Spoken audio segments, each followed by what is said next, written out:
तो शेयर बाजार गिर रहा है, सोने चांदी की कीमत गिर रही है, बैंकों के अंदर से गड़बड़ियों की खबरें निकलकर सामने आ रही है।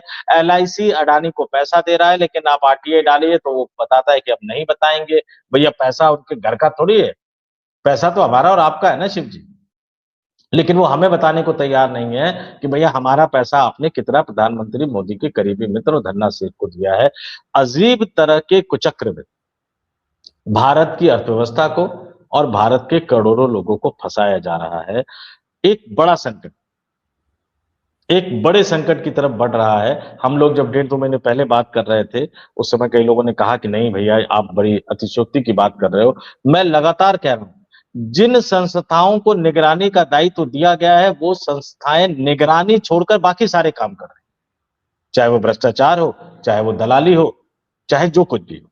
अब सिंपल बात बताता हूं मैं। मोबाइल कंपनियों पे निगरानी का दायित्व ट्राई को दिया गया है। मोबाइल कंपनियों ने साल में 12 महीने की बजाय 13 महीने बना दिया है। आज सनातनी परंपरा का हिंदू नववर्ष शुरू हो रहा है, पहला दिन है आज। सनातनी परंपरा में भी 12 महीने का साल होता है, लेकिन मोबाइल कंपनियों के लिए 13 महीने का एक साल होता है। ट्राई ठन गोपाल, कुछ करने की हिम्मत नहीं हो रही। 5G के नाम पर आपको 1G की स्पीड भी नहीं दी जा रही है, लेकिन इन मोबाइल कंपनियों के खिलाफ कोई कार्रवाई नहीं, कोई एक्शन नहीं। क्या ट्राई के अधिकारियों की मिलीभगत के बिना ये हो सकता है? इस देश के मेडिकल संस्थाओं पर, मेडिकल कॉलेजों पर निगरानी रखने का दायित्व जिसके पास है, वो मेडिकल कॉलेजों पर निगरानी नहीं रख रहे। 1 साल की फीस 1 करोड़, सवा करोड़, ऐसी कौन सी पढ़ाई करवाते हैं मेडिकल की जो 1 साल की फीस 1 करोड़, सवा करोड़ होगी? उससे सस्ता विदेश में हो जाता है, जो बच्चों को बाहर पढ़ने के लिए जाना पड़ता है।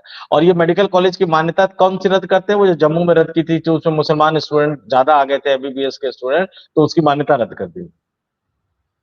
सीबीएसई का काम स्कूलों पर निगरानी रखना है, वो कर नहीं रहे।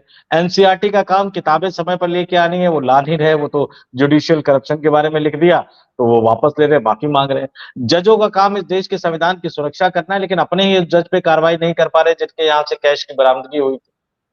अब वो कई तरह की सिक्योरिटी है, जो भी आप कह लीजिए। और रिजर्व बैंक ऑफ इंडिया का काम जो है, इस देश के बैंक के उपभोक्ताओं के हितों की सुरक्षा करना है, लेकिन रिजर्व बैंक ऑफ इंडिया हितों की सुरक्षा नहीं कर पा रहा है। ऐसा कायदे से एक नोट नहीं बना पा रहा है जिसका जाली नोट ना तैयार हो पाए। इधर वो नोट छापते हैं, उधर उधर जाली नोट छापने वाले पहले छाप के बैठ जाते हैं। तो ये भी उसकी विफलता है। और यहां तो ये सीधा-सीधा नजर आ रहा है कि कोई बहुत बड़ा आदमी इन्वॉल्व है, क्योंकि एक इंडिपेंडेंट डायरेक्टर गड़बड़ी की शिकायत करते हुए इस्तीफा देता है और आनन-फानन में रिजर्व बैंक ऑफ इंडिया इस्तीफा स्वीकार कर लेता है और अगले दिन पूरा का पूरा शेयर मार्केट क्रैश हो जाता है।